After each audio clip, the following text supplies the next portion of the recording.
आज आपण एक वाटी गव्हाच्या पिठापासून लहानांपासून मोठ्यांपर्यंत सर्वांना आवडणारा असा पटकन तयार होणारा नाश्ता बघणार आहोत।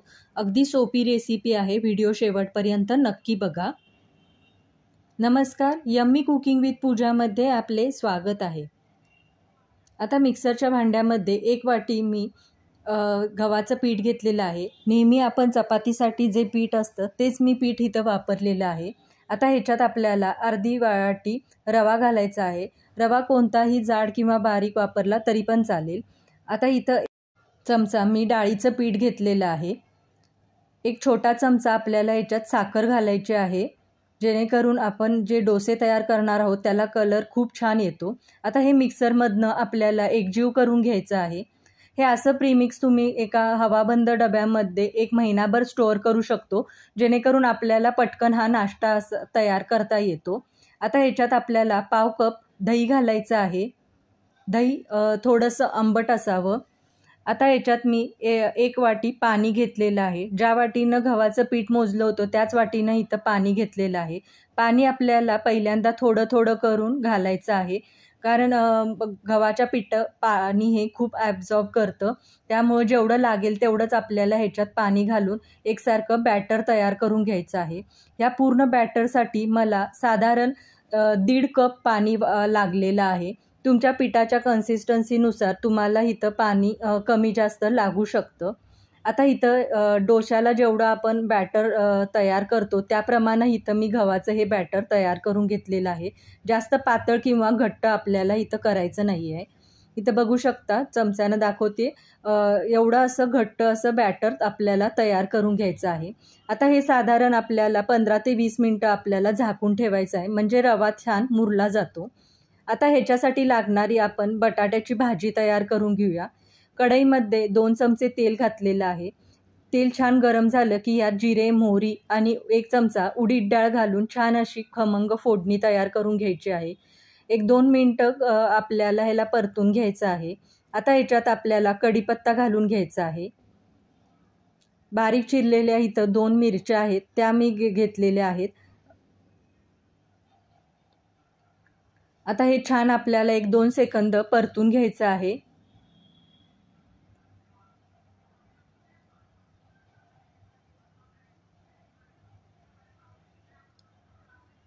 आता ह्याच्यात एक मीडियम साईजचा कांदा आहे, तो मी बारीक चिरून घेतलेला आहे।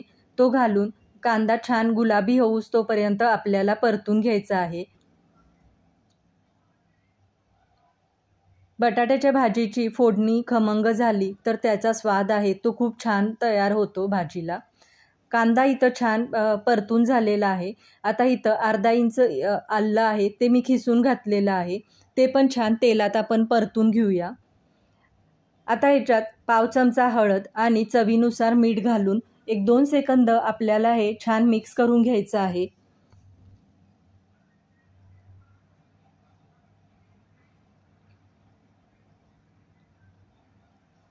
आता इथं मी 3 बटाटे उकडून त्याचे बारीक असे काप करून घेतलेले आहेत, ते आपल्याला ह्याच्यात घालून घ्यायचे आहे। आता हे छान मिक्स करून घ्यायचं आहे। कांद्याचा जो मसाला तयार केलेला होता तो बटाट्याला पूर्णपणे लागला पाहिजे, असं छान असं मिक्स करून घ्यायचं आहे।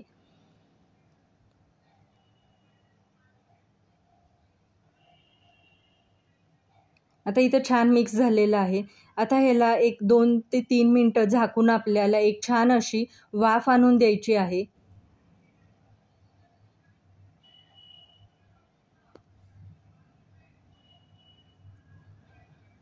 इथं एक छान वाफ आलेली आहे। आता कोथिंबीर घालून इथं मस्त अशी आपली बटाट्याची ही पिवळी भाजी तयार झालेली आहे, जी आपण डोशासाठी तयार करतो त्याचप्रमाणे इथं मी ही बटाट्याची भाजी तयार केलेली आहे। आता तोपर्यंत इथं आपलं बॅटर पण छान असं मुरलं गेलेलं आहे, रवा छान फुलला गेलेला आहे आणि ही डोश्याची कन्सिस्टन्सी आहे ती पण अगदी योग्य तयार झालेली आहे, जास्त घट्ट पण झालेली नाही आहे। आता इथं मी डोसे तयार करण्यासाठी जेवढं आपल्याला आत्ता सध्या पीठ लागतं तेवढंच मी काढून बाकीचं पीठ हे तसंच ठेवलेलं आहे।